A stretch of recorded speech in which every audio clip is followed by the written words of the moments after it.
Hello, you wonderful people, and welcome to another episode of Not Too Comic Book. This being a show where I talk about TV shows that are adaptations of comic books. For today's episode, I'm going to talk about the latest episode of The Flash as well as the latest episode of Arrow. Like always, if I'm talking about something that you want to listen to, you can always look in the description down below. I click the time and start talking about each of the respective shows. So, for example, if you don't want to hear what I say about this week's episode of The Flash, you can skip to what I say about this week's episode of Arrow. But the first thing I'm going to talk about is this week's episode of The Flash. A great episode. A lot of really interesting things went down in this episode, so let's break it down. I really do like that this episode was really kind of very like horror-esque, which is interesting on many different levels because I'll get to it soon. And obviously, like, there's already like Romero aspect because that's obviously something they keep referencing, which is also interesting too because obviously on the CW there was iZombie, the actual zombie show, which is interesting because the actor who played Drake on iZombie, he first popped up in The Flash, and his character eventually became a zombie, and that was before he was on the iZombie. So I just think that's kind of interesting when you think about it in the grand scheme of things. But more so than anything, it's just interesting because obviously Romero was kind of a term that they used to kind of describe like rabid zombies, so it's just kind of interesting to see those parallels. But also, this episode went kind of Resident Evil on me. I was like, that seemed like some Resident Evil stuff. We'll get to that soon enough. But just talking about the story in general, there was like a lot of great moments. Obviously, the whole situation is Barry is the Dark Flash right now, and he's completely under Ramsey's spell and everything, and Ramsey is running rampant. He is trying to infect everyone in Central City, and like I said, it adds this element of just like this like horror movie. And then you even take like Cecile and Camilla's side of the episode where it's like they're dodging zombies because the zombies are born because like Ramsey has to like jumpstart them into fear because a certain amino acid is activated when they're afraid, allowing him to get what he needs from people when he affects them. But because of her power, her empath abilities, they're in a constant state of fear, and so basically that's what Cecile is feeling the entire time.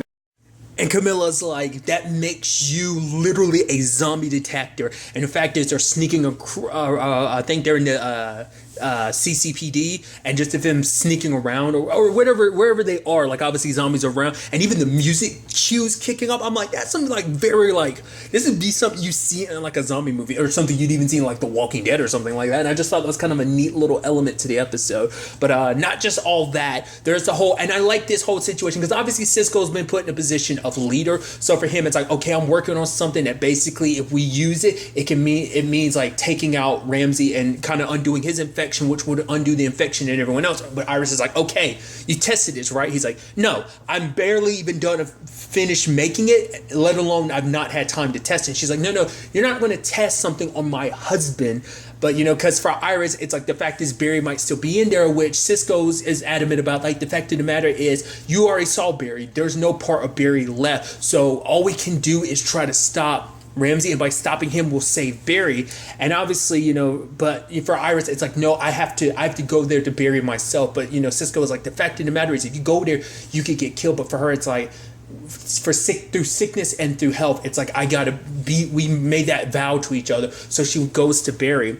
But the sad thing is, it wasn't necessarily Barry that was 100% calling her. It was actually, Ramsey, aka Bloodwork. It's interesting because now, basically, he has a hive mind connection to everyone he's infected. So basically, he can kind of use people to kind of be his eyes and ears, and kind of also kind of have, I guess that's his way to kind of hone in and kind of use them. And especially in this case, drawing out Iris.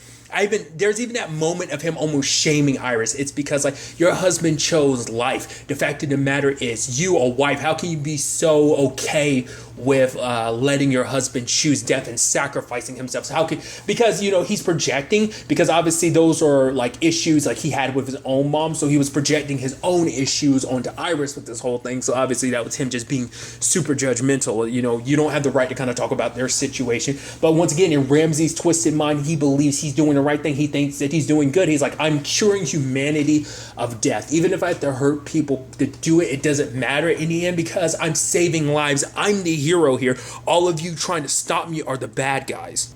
And the worst thing is that obviously with Barry under his control, he literally has a speedster on his side and everything. What was also interesting though is that Cisco had prepared something ahead of time, basically put up a force field around Star Labs, just in case the Flash ever went bad, which obviously I think I've recently referenced that before, of like the Barry did get infected. I forgot what it was, but he was infected in season 1. I think it was what ended up it being like him and Oliver crossing as enemies for the first time. Oliver basically had to put him down to kind of get him snapped out. I forgot what the circumstances were, but he was kind of a bad guy for a little bit. So, but I guess maybe ever since then, Cisco's had this in his mind. But another part of my brain wonders, is this because, well, I guess because he's seen other bad speedsters, so I guess it was just in case something ever happened. I mean, maybe it was even a Savitar situation where we saw like technically Barry becoming a bad guy, so maybe that's kind of what sparked it. I don't know. That's just kind of something I thought was kind of interesting to think about. Like, okay, what specific thing triggered, Cisco ever thinking about that? Because it does sound like it's a more recent thing, not unless he has been thinking about this for a long time and he's had it set up for a long time either. Well, because I feel like he would have used it before now, so it has to be a more recent thing. I'll guess maybe the whole situation with the Thinker possessing bodies and stuff like that, so maybe that made him think like, oh, what if he ever possessed Barry and his abilities? Maybe that's kind of a byproduct of it. But regardless, I just thought that was kind of an interesting thing to kind of, think about. But it was almost this very like scary moment of like Iris is thinking that she's reaching out to Barry. It's like she's like, I know, if there's some part of you that's still in there, and it's like the fact is, because for her it's like, I don't have much time left. I'm literally down to hours left of my husband. I'm not about to let Ramsey take that away from me. And so Barry seems like he might be listening, but then he starts doing the phasing of his hand, like the good old Eobard move of stabbing you through the chest, and but he stops, and then there's the whole thing of Cisco with his attempt at all of this, but even his attempt doesn't work. And I like that being a thing that for Cisco, because obviously, and I like kind of learning Ramsey's plan, because his plan is to basically, the moment he brings up the particle accelerator, I'm like, you infect the particle accelerator, it goes off infecting everyone, kind of like your own blood-worked version of how metahumans became a thing in Central City in the first place. So I thought that was such a neat little element that was his plan. And he's even been like, oh, I'm not going to kill you, Cisco. You're going to go back and be the messenger. But Cisco's like, the fact of the matter is, we will stop you. But then he says an interesting line where he was like, I knew I picked the right guy for the job. I was like, that was interesting. And then he told Iris, I'm coming home. And I was like, Barry? Because I brought that up before. I was curious like whether or not Barry was still in there, because we never got the other side. I think, because we learn later on that, the fact of the matter is Cisco and Iris realizing that rather than working together on this situation, they were both going about this from different sides of the spectrum. Like he handled his thing on his side of things, his way, and then she handled things her way, but neither way was working on its own. It's like, we should have come together, because Cisco's kind of blaming himself. It's like, the fact is, Barry put me in this position. I should have brought the team together. Maybe we could do something about it, but now it seems all hope is lost. But then it's like, wait, they pieced it all together to be like, the fact is that Ramsey said the exact thing that Barry said to me, and then Iris was like, yeah, he told me I'm coming home. And it's like, wait a minute, that's Barry. He's trying to get messages to her. And it's like, let the light in, and it's like, okay, so they start piecing together what it is that he has planned. It's actually incredible. The fact is that we learned that because Barry had said that he actually gave in to Ramsey just so that he could put himself in a position where Ramsey would let his guard down, and this would present him an opportunity to kind of, ultimately save the day. It took him a while to kind of fight through it, but he was able to kind of push through. I'm wondering, and I think that speaks volumes about Barry. The fact is his sheer will is what kept him alive. Because I was wondering, because we never got another angle of this being like, oh, it was the Speed Force, but it's like, no, I think that was 100% Barry acting on his own will, willing to sacrifice him like that because it was part of the plan of kind of saving everyone and kind of stopping Ramsey in the grand scheme of things. So I thought that was, pretty interesting. Once again, just showing you, and that's something Cecile had talked about later on, is like the fact is that she remembered HR talking about Barry's special power wasn't his speed, it was his heart. And it took, Cecile's like, and she's held on to that, especially even more so now that she's kind of got to know Barry, get to really know him. She realizes just how big and how strong his heart is, So, once again, the Kingdom Hearts nerd in me is like, the inside of your heart is a light that never goes out.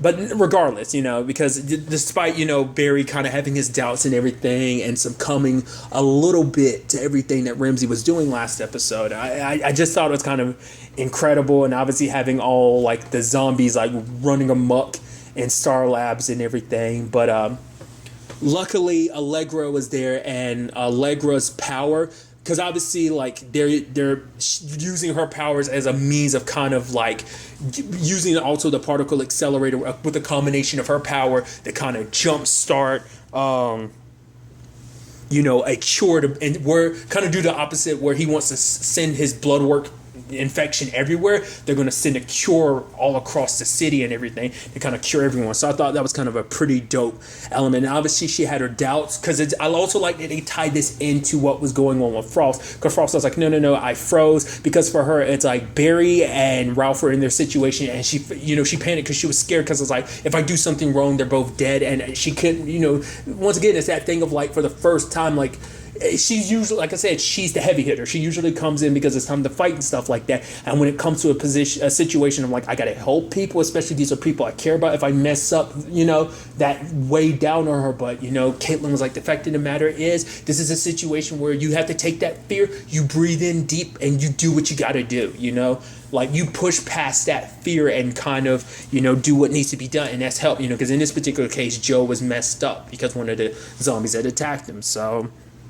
And obviously that in itself gave inspiration to Allegra, who ultimately, unleashed her cure, and it saved everyone except for Ramsey, because his infection, I guess because it's been sitting inside of him for so long, or maybe you can make the point that it's so rooted in him, whatever the case may be, either because it's grown so strong or it's just been in him for so long, he can't be cured anymore. And so this is where I talk about the fact is the Resident Evil aspect of things kind of kick in, because when he transforms into a monster thing, I'm like, that looks like something out of Resident Evil. It kind of reminds me of Nemesis a little bit. Once again, if you're in a way, this is coming from someone who's not that familiar with Resident Evil. Like, I don't consider myself a Resident Evil hardcore fan or anything like that. I know a little bit about Resident Evil here and there, but regardless, that's what it immediately made me think of. And I did like, just like Barry, just kind of like, I like little moments like of him just kind of like dashing around, kind of punching, even doing an uppercut, but it wasn't enough. But I like this little moment of like Barry's still trying to talk him out of all of this, because he's like, you still don't get it. I'm the good guy here, but then he sees his mom, and immediately my brain went, oh, it's the Speed Force disguising herself as his mom, because obviously it's like she, the Speed Force can look whatever the way, but to be fair, the Speed Force because obviously the Speed Force can present itself to other people, but that's what I was thinking that was supposed to be. They never was like, oh, that was actually the Speed. It's like, no, it's because Barry was like, the fact is that Ramsey was able to get in his head and tell him all, like, kind of feed on his doubts and stuff like that. Barry was able to do the same thing, because there is a part of Ramsey, whether he'll admit it or not, that does recognize that it is wrong, that he is scared about doing this. But even though he's like, no, it's not doubt, it's conviction. But even hearing his mom say like, oh, the fact of the matter is that you're going so far to do all this, it caught Ramsey off guard, and luckily they were able to lock him up in the thing that they had Chester in to kind of contain him.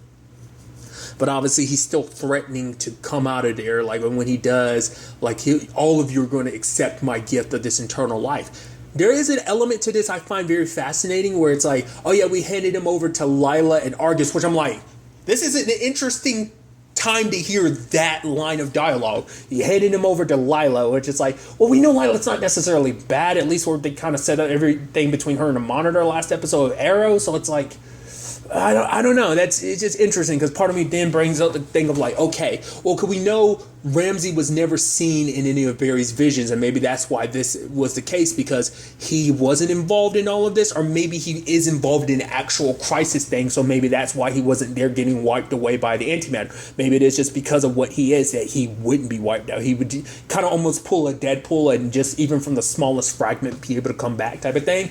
Either way, that's kind of interesting.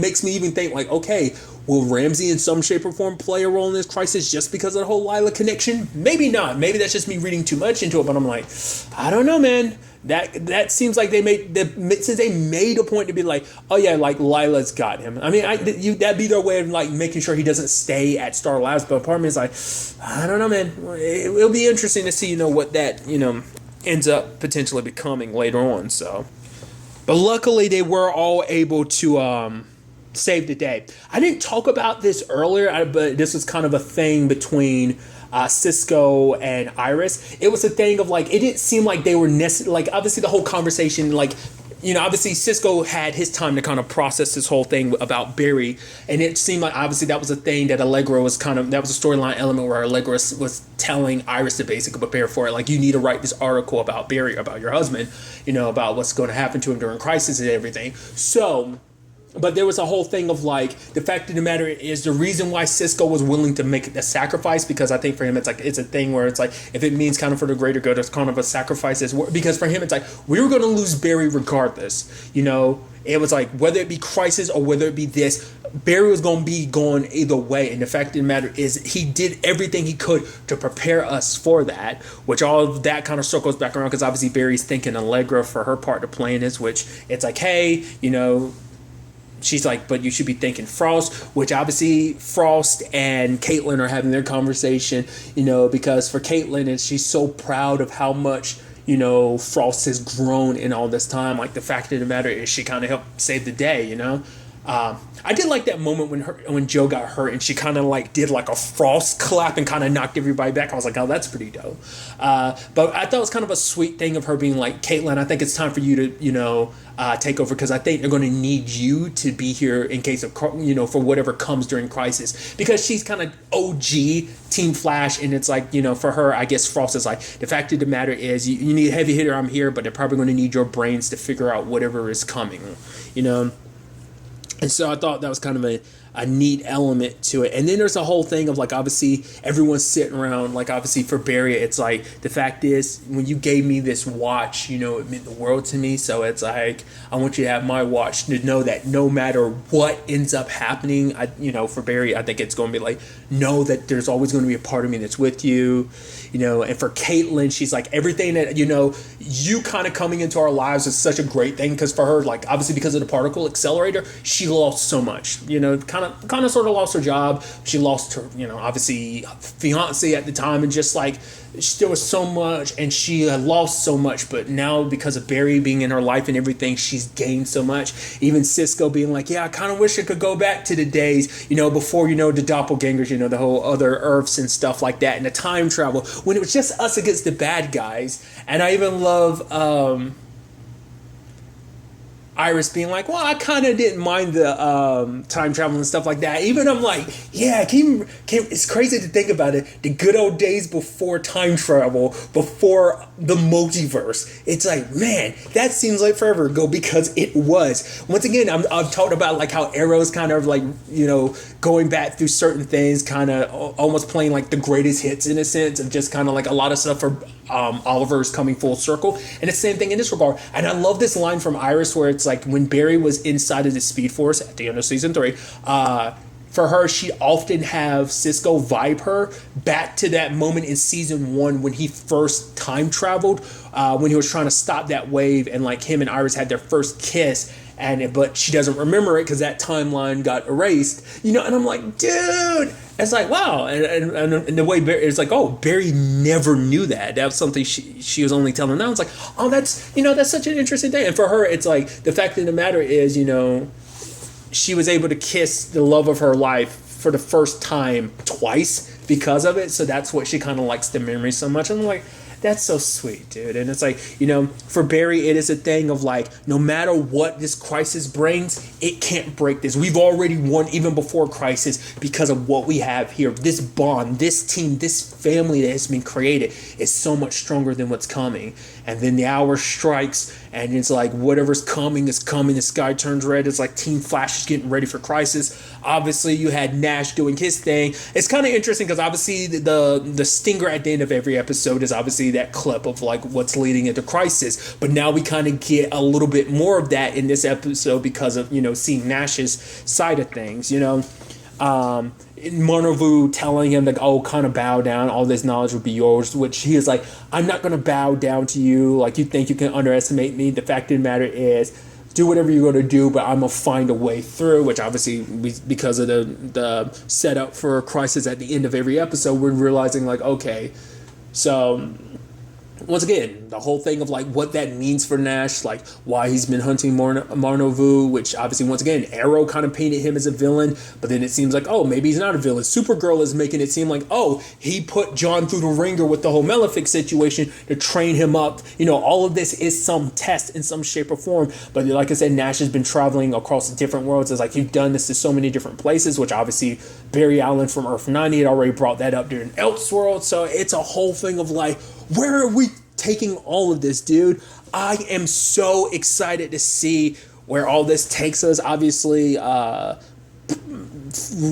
gonna, obviously this is gonna pick up with Crisis in general, but obviously like the Flash part, which will be part 3 of Crisis, is going to be next week. So I'm curious to see where all this takes us going forward, just in general with the Crisis event, especially because it seems like everyone's involved, but the two key players in this seem to be Barry and Oliver, because their stories are the ones that are the most revolved around this Crisis event, especially Barry's. It seems like his is the most critical, but it seems like Oliver's might be just as critical too.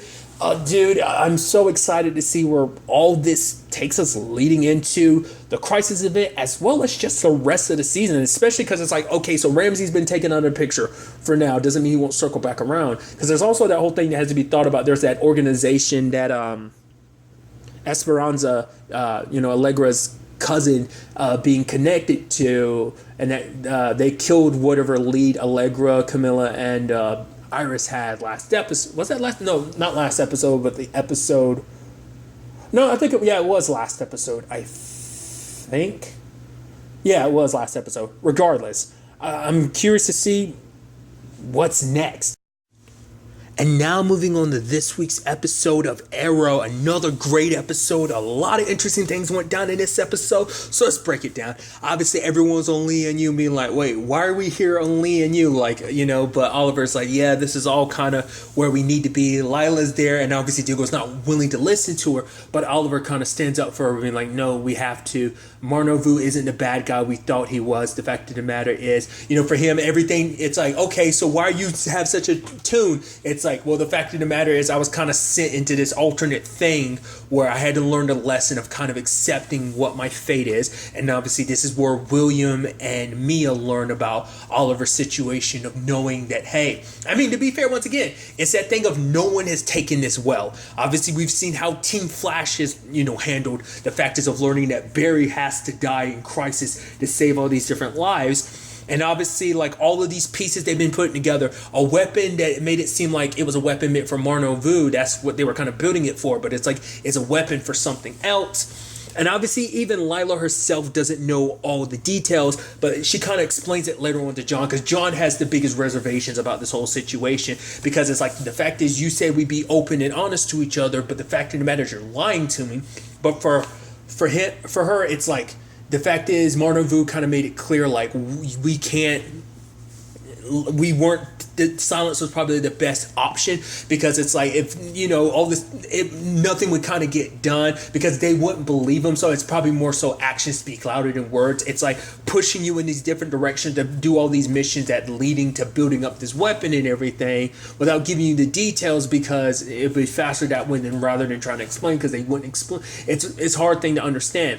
Now, what I thought was interesting is what Lila kind of brought up, learning that basically an IED exploded that wiped out her entire team years ago. She was the only one that survived. Marnovu told her, it's like, you were supposed to die, but I intervened. Which obviously it's like, wait, do I believe him? But then it's like Marnovu showed her and Diggle's future. And I figured as much. If she's going to go this far, it has to be about her and Diggle. It's like their future is why she would go as far as she did, because she's seen what's come. Like she hasn't seen the full scale of everything. But for her, it's like she saw everything. It's kind of probably similar to what Barry saw. Everything being erased. Our future being erased like it was nothing. I mean, exactly what happened to Earth 2. Like that being wiped off the map and everything. So... But obviously for John, and I love that being an element to his episode, is the fact that, in this episode, that being an element to his story is the fact is because he's so mad at Lila, like it's like, oh yeah, now it's like, because for, because obviously there's a whole Connor angle, because it's like for him, it's like, well, yeah, like you guys were kind of, caught up in everything else. So we, because it's like, because Lila's like, I never thought I'd actually kind of get to know, one of my kids through a situation like this. But for Connor, it's like, well, yeah, the fact of the matter is this is actually kind of normal for me because you guys kind of be away on missions and stuff like that all in the first place. Also, it turns out they're actually the ones that started Night Watch. So I guess like they branch off from Argus, because once again, depending on how the timeline works out and everything, well, we do know that everything with Argus is different than what it was before because of what went down in season 4's Legends of Tomorrow. But the future that Zari came from Argus was kind of hunting down metahumans and locking them up and stuff like that. But I guess obviously that's changed just because of everything that went down in season 4 of Legends, because shifted a lot of that future. I'm sure we still haven't seen the full scope and effect of that, but regardless. But aside from all of that, I think... Right. I remember where I was coming from with this whole situation. I was, making parallels to the whole Argus situation.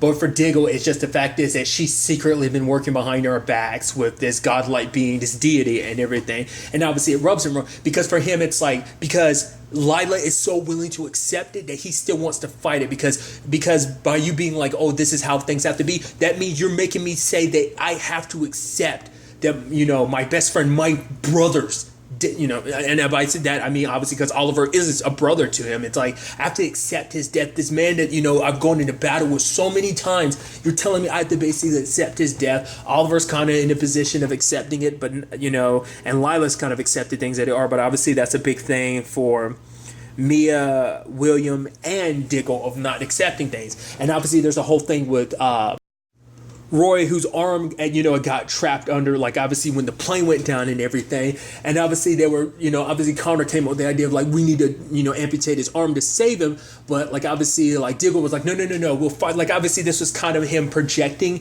like, his whole fear of, like, the fact of the matter is if we give up, if we're not willing to look for another way, then it's all hopeless. Which, obviously, once again, you can bring parallels between Cisco and,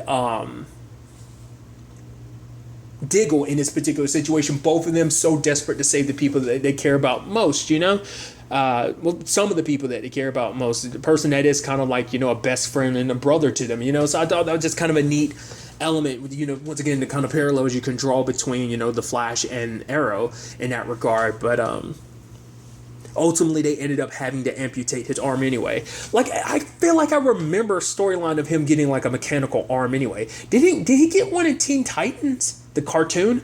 I don't remember. I have this, or am I thinking of like something? I might be thinking of right. I forgot. I think I might be thinking of Young Justice. When because he stops being like Red Arrow, or he's no longer Speedy. It's definitely Young Justice. He's no longer Speedy. He's going by Arsenal at that point in time, which obviously that's been a thing already. But it's like, yeah, he's eventually going to get like a mechanical arm type of situation. Because I kept thinking I was like, why do I vaguely remember like Roy having a mechanical arm animated form wise? That's why Young Justice. So I wonder, does that typically happen to his character in the comic books or something like that? That must be something they're kind of pulling from, which that's definitely going to be interesting, because obviously Argus is probably going to hook him up with something, and that's going to add into the whole bow action. That's going to be pretty dope. But it's the thing of, because obviously for Diggle, he's carrying the weight of like, I brought you into this situation, but it's like, but for Roy, it's like, I would not want to be anywhere else. Like, the fact of the matter is, me, you, and Oliver, we've been through so much together, and the fact of the matter is, this is where I'm better off, and I feel best when being here with you guys during this situation, no matter what's to come, So I thought that was kind of a beautiful element to it. Like, obviously, there's so much to kind of break down about this. Once again, we have Mia and William being like having such an issue. Well, Mia in particular, William kind of keeps his cool, calm, and collected, but like Mia is so pissed because it's like, the fact of the matter is, you like have been holding on to this. The fact of the matter, because for her, it's like you went off and died doing this whole hero thing, and this just perpetuates that even more of like, yeah, like the fact is like I literally let my guard down for a moment thinking like, hey, I can actually have a relationship with my dad, and now you're telling me I have a limited amount of time with you even now because you're going to be gone, because you're going to die in all of this. It's like for him, it's like I did all this, you know, me and your mom did all this to protect you, but obviously for me, she's not willing to listen because it's just kind of like, you know. And I thought it was kind of pretty dope, this little element of like, you know, it's like, oh, because William was like, are you going to help me with this thing? And it's like, well, if you know this and that. And she kind of says some scientific stuff. And it's like, oh, he's almost shocked. But it's like, don't forget, mom raised me too. And it's like, right, mom being the genius that she is, of course, like whatever she teaches me, it would kind of rub off too. So I thought that was kind of a neat element. Obviously, you know, she's not on the same level, you know, as her mom and her bro, because obviously their brains are just on a different level regardless. But it's just like, it's still kind of pretty dope to see like, oh, like the fact of the matter is there is, you know, it's not like she doesn't just take after her dad. She definitely takes after her mom too. So I think that's kind of like a beautiful element with the whole situation. But I like what William said. The fact of the matter is, and it's really quickly, I'm surprised William didn't bring up the whole aspect of being back on Lee and you, just because it's like, well, the last time he was on his island, his mom died. Technically not the case, because technically the last time he was on his island, he was getting Roy, which I don't remember him bringing that up. Maybe he did, like the whole aspect of being back on that island decades later, especially because that's the island where your mom died and everything. So obviously that'd be kind of a rough patch for you, but regardless, I'm going on a bit of a, you know, tangent, but I liked what William had said of like the fact of the matter is he's like, I'm just as, you know, scared and, you know, pissed off as you. Like, I'm not taking this easy as well. The fact of the matter is he remembers years ago when Felicity showed him, because obviously for him, he's like, I was worried about dad too, him doing his whole hero thing. But then it's like Felicity showed him Oliver at his best of like, oh man, look at him doing this. Like, your dad has got a team. He's got us supporting him. The fact of the matter is he's really good at what he does. So you don't even have to worry about that. But for William, it's a part of him that's like, the fact of the matter is, because for him, he spent so much time, because he was a kid, you know, he didn't quite understand everything. So he spent so long mad at Oliver. But it, you know, it took him getting older to kind of, because I liked it, you know, I'm all over the place, but I really like that line of him being like, the fact is, he now knows what it takes to be a hero. Because before, he could never be in his dad's shoes, but he walked in his dad's shoes in last season when the team came together and they saved Star City / the Glades. That kind of put him in this footsteps of like, well, I know what it means to be a hero now. Like, I know why, you know, dad made the sacrifices he made, like what it means to really be a hero, putting other people's needs before your own, the safety and protection of others, you know. So I like that parallel. And also, but the point that William was trying to make to Mia is the fact of the matter is we have such a limited amount of time with dad. Do you really want to spend that entire time being mad at him rather than just spending that time with him in general? And that kind of got me thinking of like, yeah, because I mean, to be fair, they have the right to be mad, because it's like, especially for me, it's like she literally grew up without her dad, and then to find out he died because of this hero stuff, and now just like, oh, just when she thinks she gets to know him, she's going to lose him all over again. And that's a whole complicated thing for Oliver too, because it's like, the fact of the matter is, after spending this time with my kids, how can I really tell them that it's okay that they literally grew up without me, and now you're asking me to inform them that they're going to go through it yet again? That's kind of a tough, you know, pill to swallow in the whole situation. So I thought that was kind of a beautiful element. I even love him having, like, obviously Laurel with him, everything. Obviously, Laurel probably doesn't have the most fondest memories of being on this island because of the whole Adrian situation, and then Kate and James kind of picking her up and kind of basically saving her from the island and everything. So obviously not the best memories, I'm sure, but still, I love her being just, I love that's a constant thing amongst everyone, being like, Roy was like, yeah, I hope we never take a trip to this damn island again. Even Laurel being like, I hate this island. So it's not just Oliver that has deep-seated issues when it comes to this island, but obviously his run so much deeper. Which I've said it, but it's still kind of crazy when you think about it in the grand scheme of things. I guess it's just in the grand perspective of everything. I've just still never thought about that, because obviously the premiere kind of reintroduces that. The fact of the matter is, it's been a total of 12 years over the course of this series. Obviously, there's the 7 years that is the show, as it is now, and then there's the 5-year, time he spent on quote unquote Lian Yu. Obviously, we know he was all over the place, Shanghai, Russia, that whole situation, that whole shebang, like everything before he returned to Star City to kind of correct his father's mistake. It's kind of crazy to think over the grand scheme of things, we viewed that 12 years. Because even though we didn't get to view all of it, we did get a good chunk of those 5 years. So that, on top of the time we spent with these characters in that 7 years, it's just crazy to think, like, man, it's been 12 years in the grand scheme of things. So it's just, it's just kind of nuts on its own. But regardless, Laurel kind of gets Oliver to kind of snap out of it by being like, the fact of the matter is,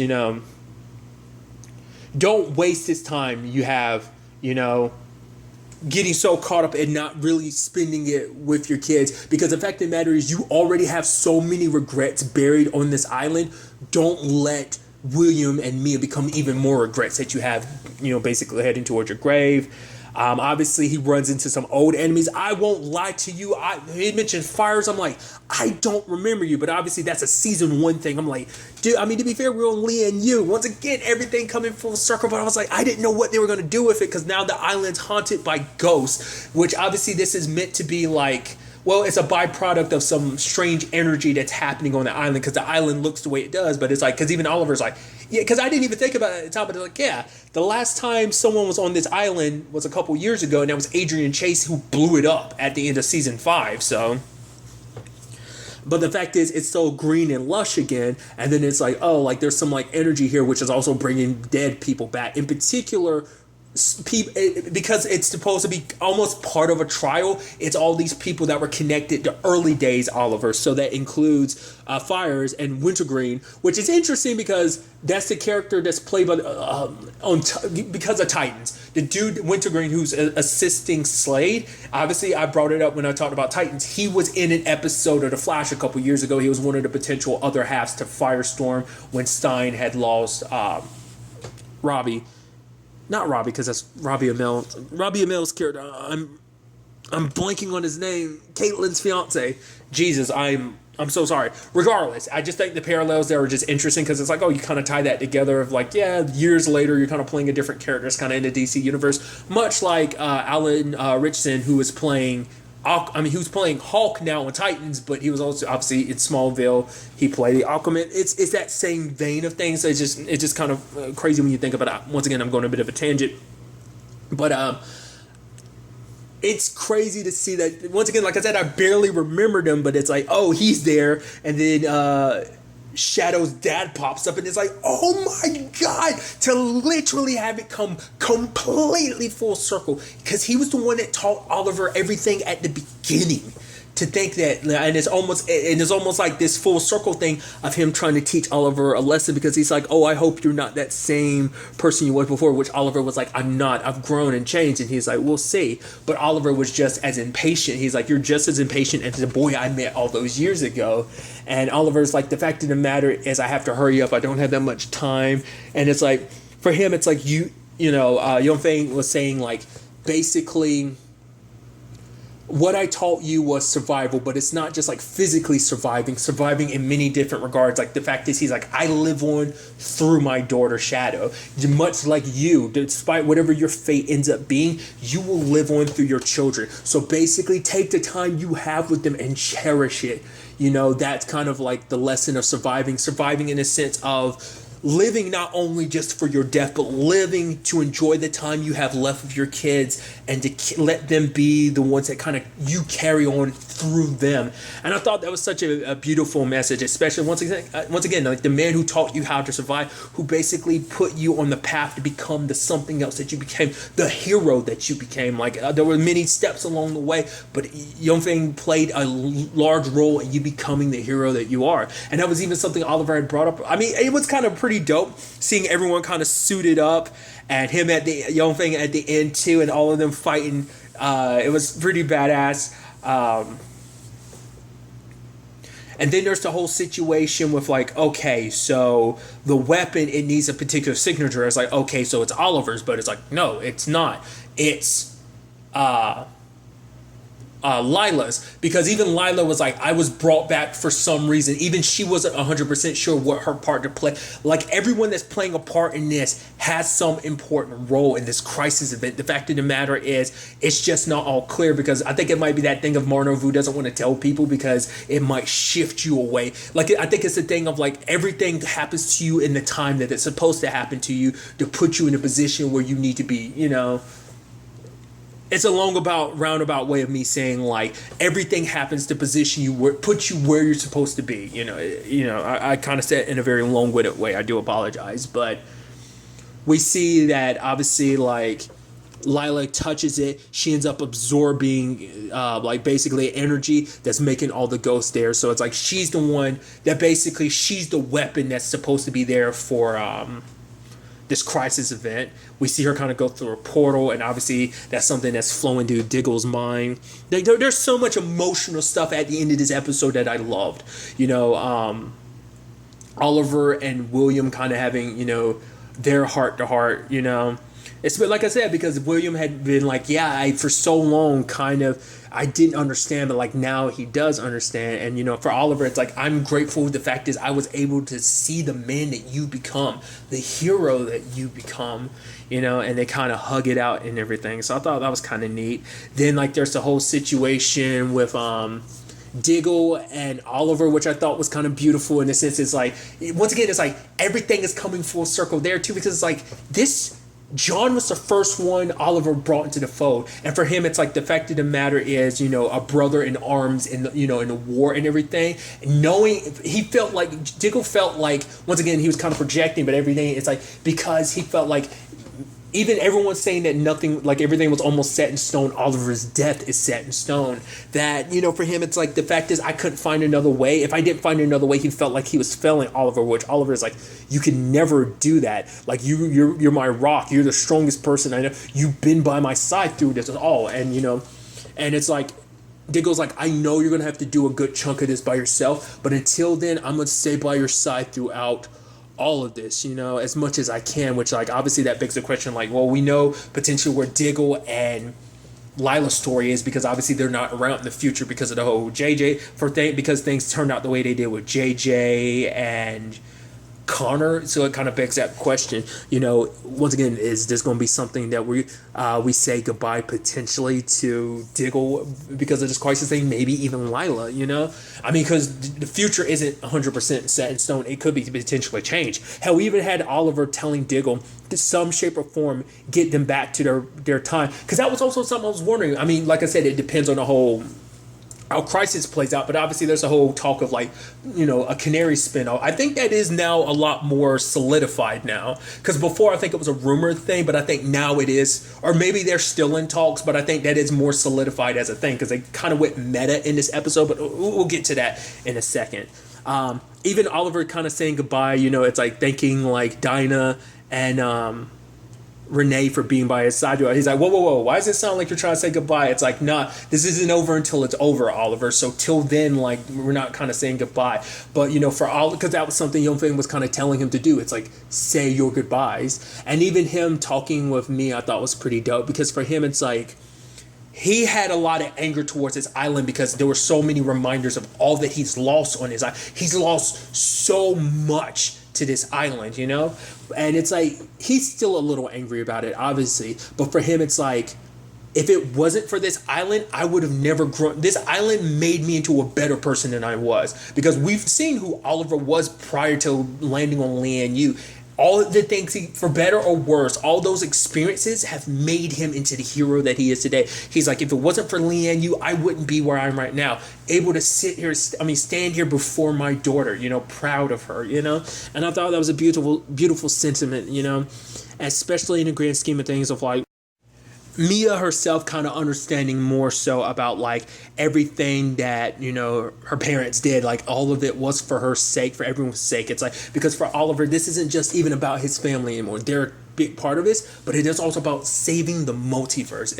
If my sacrifice can save so many lives. And it's like, I never meant to hurt you, and Mia's like, I understand you, you did what you had to do to protect us. And even something he had I thought was kind of neat, where Oliver told Diggle, it's like, if you're able to, when it's all said and done, tell Felicity not to raise them separately. Let Mia and William grow up together, which I think that in itself is going to shift the future that William and Mia comes from. So it's like, is this version of them going to get erased, or is it going to be a thing of like when they potentially return to their own time? Is it like the Mia and William he kind of got to know disappearing, in a sense of these exact versions of themselves would disappear because a whole new history will be written where they grew up together and they had a happy life, and then eventually they kind of do the hero thing together. I'm curious, once again, kind of jumping way, way, way, way ahead. But yeah. And then, and once again, what I brought up before about like things getting super meta, not in a meta-human sense, but just in storytelling wise, because obviously, Mia saying, thank you for letting me be a part of your story, even if it was only for a little bit. I'm like, it's obviously, sweet in the sense of like the story context of like, I was here to kind of get to know you and know you in a way where it's like, I heard all these legends about, how great you were as a Green Arrow and everything, and the Team Arrow and everything, and to get to know you and be a part of this. And then Oliver being like, the fact of the matter is you're going to go out and have stories of your own, which once again kind of circles back to the whole Canary spinoff and everything. So I like I said, I like the beauty context of what it means within the confines of the story, but also you can look at it from a meta perspective as well. So I thought that was kind of neat. But then the sky turns red, which is like, yo, we just literally left off with that, with the Flash and everything. That hour is nigh. And then lo and behold, who shows up? Lila. But she's like, she's different. She's now a harbinger, kind of warning of what's to come. And Oliver's like, she's like, yes, the crisis has begun. And I'm losing my mind. I'm like, dude, obviously this is the final piece, the last groundwork that has to be laid, because obviously when we pick up Sunday with Supergirl, the crisis event begins. I am losing my damn mind, dude. I am so excited. This is what I've been looking forward to forever. And these shows have done such a great job really setting the stage. Because I feel like out of any of the shows, definitely Flash and Arrow have been the forefront of setting this whole thing up. Because obviously, definitely like Supergirl, we're coming from an angle of kind of like, okay, seeing some stuff kind of pick up for there. But like Batwoman and Supergirl have kind of, but I think there's going to be a lot of groundwork also set up in those shows, like when we kind of pull them into this. But like obviously Arrow and Flash are the big heavy hitters of like Oliver and Barry are kind of at the forefront potentially. There are at least two people at the forefront of this, especially because it's like, oh, you're going to be sacrificed for this event.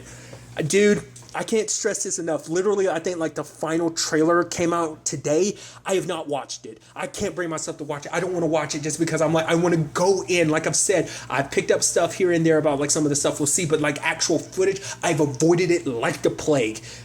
Dude, oh my god, dude, I'm so excited to see where all this goes, because once again, we have to think about it. This is episode 7. Obviously, episode 8 of Arrow, which is going to be part 4 of the Crisis event, isn't going to pop up until January 14th, but obviously a lot of this Arrow stuff is still going to play a part in all of, the 3 parts of Crisis we're getting Sunday, Monday, and Tuesday.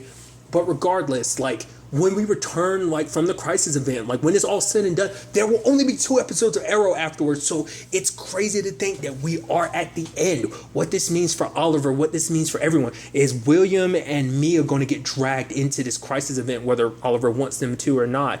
Things are definitely going to be interesting, which I also brought up this whole thing about like, Lila apparently locked up Ramsey. I'm assuming that kind of went down before they went to that, because obviously Lila had set up some preparations ahead of time. Granted, she didn't know what was going to happen because she was just in the dark as, everyone else about exactly what Marnovu had planned, even for her. I've seen a poster for the Crisis event, so I've seen Lila in that outfit she's currently wearing, so I'm like, okay, what's that all about? Is that meaning like Lila's kind of got powers now because of like that whole weapon situation, like what that means for... There's so many threads, dude. I am so excited to see where the Crisis event takes us, and obviously, once again, where Arrow takes us going forward for the last couple episodes of the series. It's going to be wild to see how this all ends up playing out. But really, that's all I want to talk about. Till the next time we meet, be happy, be safe, live life to the fullest, and enjoy it. Good day and goodbye.